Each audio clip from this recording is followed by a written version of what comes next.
ఓం నమో భగవతే వాసుదేవాయ. ఓం నమ శివాయ. స్వామి దీక్ష నియమాలు ఎలా ఉంటాయో ఈరోజు మన వీడియోలో తెలుసుకుందాం. అలాగే నా యూట్యూబ్ ఛానల్ని సబ్స్క్రైబ్ చేస్తున్న అందరికీ ధన్యవాదములు. ఎవరైనా సబ్స్క్రైబ్ చేసుకోకపోతే తప్పకుండా సబ్స్క్రైబ్ చేసుకోండి. పక్కనే ఉన్న బెల్ ఐకాన్ని క్లిక్ చేయండి. నా యొక్క ప్రతి వీడియో మీ దాకా చేరుతుంది. దక్షిణ భారతదేశంలోని ప్రసిద్ధి పుణ్యక్షేత్రాలలో శబరిమల శ్రీ అయ్యప్ప ఆలయం ఒకటి. శబరిమలకు దేశం నలుమూలల నుంచి భక్తులు వస్తారు. అయ్యప్ప దర్శనం కోసం వచ్చే భక్తులు మండలం కాలం పాటు అంటే 41 రోజులు దీక్ష తీసుకుని ఇరుముడి కట్టుకుంటారు. మాలధారణ చేసిన స్వాములు 41 రోజుల పాటు అత్యంత నియమ నిష్ఠలతో అయ్యప్పను పూజిస్తారు. దీక్షా సమయంలో అయ్యప్పలు ఏ నియమాలు పాటిస్తారు తప్పనిసరిగా తెలుసుకుందాం. ఇప్పుడు హిందూ ఆచారాల ప్రకారం సాధారణంగా కార్తీక మాసం నుంచి మకర సంక్రాంతి మధ్యలో 41 రోజుల పాటు అయ్యప్ప మాలలు ధరిస్తారు. అయితే తల్లిదండ్రులు ఎవరు మరణించినా వారు కనీసం సంవత్సరం పాటు మాలను వేసుకోకూడదు. అలాగే భార్య మరణించిన తర్వాత 6 నెలల వరకు అయ్యప్ప దీక్షను దూరంగా ఉండాలి. అయ్యప్ప స్వామి దీక్షలో ఉండేవారంతా నల్లని దుస్తులు ధరిస్తారు. ఎందుకంటే శనిదేవుడికి నల్లని రంగంటే మక్కువ. ఆ రంగు బట్టలను ధరించి నిత్యం పూజల్లో పాల్గొనే వారిపై శని ప్రభావం ఏమాత్రం ఉండదని చాలామంది నమ్ముతారు.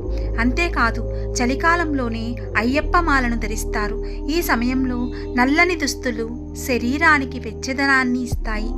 ఈ దీక్ష చేపట్టిన వెంటనే మానవుడు మాధవుడిగా పరివర్తనం చెందడం ప్రారంభిస్తాడు చాలామంది నమ్ముతారు. అలాగే అయ్యప్ప దీక్షలో ఉండేవారు నీళ్ళపై నిద్రించడం వల్ల వెన్నునొప్పి సమస్యలు తొలగిపోతాయి. కండరాలు బడపడేందుకు దోహదపడుతుంది. రక్త ప్రసరణ మెరుగుపడుతుంది. తెల్లవారుజామునే నిద్రలేచి చల్లని స్నానం చేయడం వల్ల శరీరంలోని నాడీ వ్యవస్థ ఉత్తేజంగా మారుతుంది. ప్రతిరోజు దుస్తులను తడిపి శుభ్రం చేసుకోవడం అలవాటుగా మారుతుంది. క్రమం తప్పకుండా స్వామి పూజల్లో పాల్గొనడం వల్ల సంఘ జీవనానికి బాట వేస్తుంది. దీపారాధన చేయడం వల్ల ఆధ్యాత్మికమైన ఆసక్తి పెరుగుతుంది. శాకాహారం తీసుకోవడం వల్ల ఆరోగ్యపరంగా ప్రయోజనకరంగా ఉంటుంది. ఇక్కడ అందించిన భక్తి సమాచారము పరిహారాలన్నీ మత విశ్వాసాలకే ఆధారపడి ఉంటాయి. ఇవి కేవలం ఊహల ఆధారంగా ఇవ్వబడింది. దీనికి సంబంధించి ఎలాంటి శాస్త్రీయ ఆధారాలు లేవు. పురాణాల ప్రకారము స్వామి మాల వేసుకున్నప్పుడు చాలా నియమ నిష్టలతో ఉంటారు. వాళ్ళని భగవంతుడు అంటే అయ్యప్ప పరీక్షిస్తాడంట.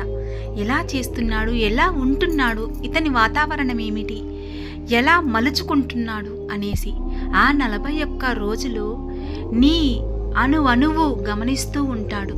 నీ ప్రవర్తన, నీ మార్పు అన్నిటినీ ప్రపంచ వ్యాపకమైన అన్నిటినీ దూరం పెట్టి ఓన్లీ ఈ స్వామి శరణమయ్యప్ప అనే మాటతో శరణం శరణం తండ్రి అనుకుంటూ అయ్యప్ప నామాన్ని తలుస్తూ పూజలు చేస్తూ అలా ఇడుముడి కట్టుకొని శబరిమల దాకా వెళ్ళి స్వామిని దర్శించి తనలో ఉండే అంతర్భాగంలో పీడించబడుతున్న గ్రహ బాధలు ఏమున్నా కూడా తొలగిపోయి పాపాలను పటాపంచలు చేసి సద్గతిని కలిగించే స్వామి అయ్యప్ప.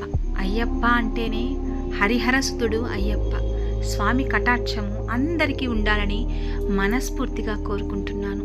నియమ నిష్టలతో కొనసాగించి అయ్యప్ప కృపకి అందరూ పాత్రులవుతారని మనస్ఫూర్తిగా కోరుకుంటున్నాను.